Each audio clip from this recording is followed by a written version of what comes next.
ఉప్పులూరి హేమశంకర్, భారత communist party CPI Eluru area సమితి కార్యదర్శి.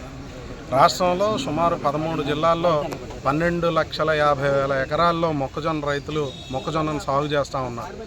రాష్ట్ర ప్రభుత్వం, కేంద్ర ప్రభుత్వం ఈ రైతులు పడుతున్న ఇబ్బందులను పట్టించుకోవడంలో పూర్తిగా వైఫల్యం చెందారని భారత కమ్యూనిస్ట్ పార్టీగా భావిస్తూ ఉన్నాం. ఎందుకంటే కేంద్ర ప్రభుత్వం 2,400 క్వింటాకి మద్దతు ధర కల్పించి చేతులు దులుపుకుంటే రాష్ట్ర ప్రభుత్వం దాన్ని సక్రమంగా అమలు చేయడంలో మార్చి నెల నుంచే మొక్కజొన్న సీజన్ ప్రారంభం అయిపోతే ఇప్పటి వరకు మొక్కజొన్న రైతులకు సంబంధించిన సమస్యలను పట్టించుకున్న దాఖలాలు ఈ కూటమి ప్రభుత్వం ఎక్కడా చేపట్టినట్టు కనిపించడం లేదు.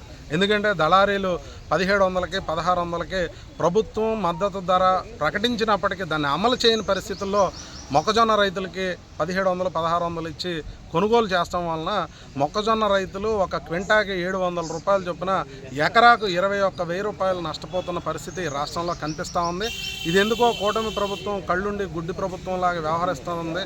రైతుల పక్షపాతినని, రైతుల కోసం అనేక సంక్షేమ పథకాలు ప్రవేశపెడతామని ఎన్నికల సమయంలో కూటమి ప్రభుత్వం నాయకులు అనేక వాగ్దానాలు చేసినప్పటికీ ఈరోజు రాష్ట్రంలో మొక్కజొన్న రైతులు పడుతున్న అవస్థను మాత్రం పరిష్కరించడంలో కూటమి ప్రభుత్వం ఏమాత్రం చర్యలు తీసుకోవట్లేదు.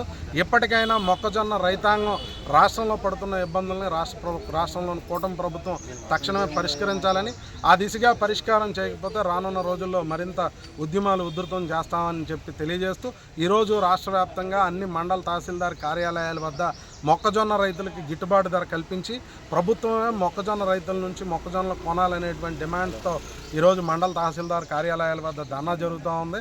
ఈ ధర్నా కార్యక్రమాన్ని ఈరోజు ఇక్కడ ప్రారంభించి భవిష్యత్తులో మొక్కజొన్న రైతులకి ఏ విధమైనటువంటి సమస్యల పరిష్కారానికి కూటమి ప్రభుత్వం చర్యలు తీసుకోకపోతే దీన్ని మరింత ఉధృతం చేస్తామని తెలియజేస్తాము.